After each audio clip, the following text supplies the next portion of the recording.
চিন্ময় কৃষ্ণ দাস ব্রহ্মচারীর জামিনের বিষয়ে তিনি জামিন পাবেন, কিন্তু রাষ্ট্র যদি বিরোধিতা না করে আগামী 1-2 মাসের ভিতরেই তিনি বের হবেন। চিন্ময় প্রভুর জামিন সংক্রান্ত বিষয়ে সামনে এলো নতুন তথ্য।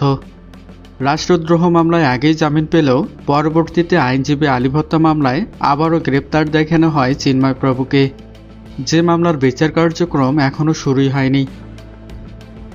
আইনজীবী আলী ভত্তা মামলায় রাষ্ট্রপক্ষের আইনজীবী চিন্ময় প্রভুকে প্রধান এবং হুকুমের আসামি করে চার্জশিট দেন আদালতে। এই বিষয়ে অ্যাডভোকেট সুমন কুমার রায় ফেসবুক লাইভে এসে বলেন, সুপ্রিম কোর্টের বিচার কার্যক্রম বন্ধ আছে 18 অক্টোবর পর্যন্ত। 19 অক্টোবর কোর্ট খোলা হলে চিন্ময় প্রভুর রিটের বিষয়ে কার্যক্রম শুরু করা হবে। এই বিষয়ে অ্যাডভোকেট সুমন কুমার রায় আরও বলেন, চিন্ময় প্রভুর মামলাটি দেখছেন অ্যাডভোকেট অপূর্ব ভট্টাচার্য। আমরা ওনার সহযোগী হিসেবে কাজ করছি। রিটে হয়তো জামিন মিলতে পারে, কিন্তু রাষ্ট্র চাইলে তবেই সেটি কার্যকর হবে।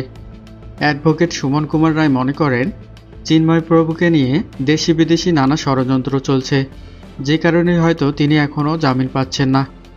সবশেষে অ্যাডভোকেট সুমন কুমার রায়ের বক্তব্য থেকে স্পষ্ট যে সরকার চাইলেই চিন্ময় প্রভুর জামিন সম্ভব।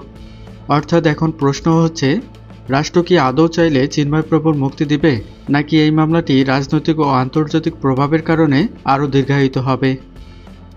ইতিমধ্যে চিন্ময় কৃষ্ণ দাস ব্রহ্মচারীর জামিনের বিষয়ে অনেকে কথা বলেছেন। সুপ্রিম কোর্ট 18 তারিখ পর্যন্ত বন্ধ, 19 তারিখে খুলবে।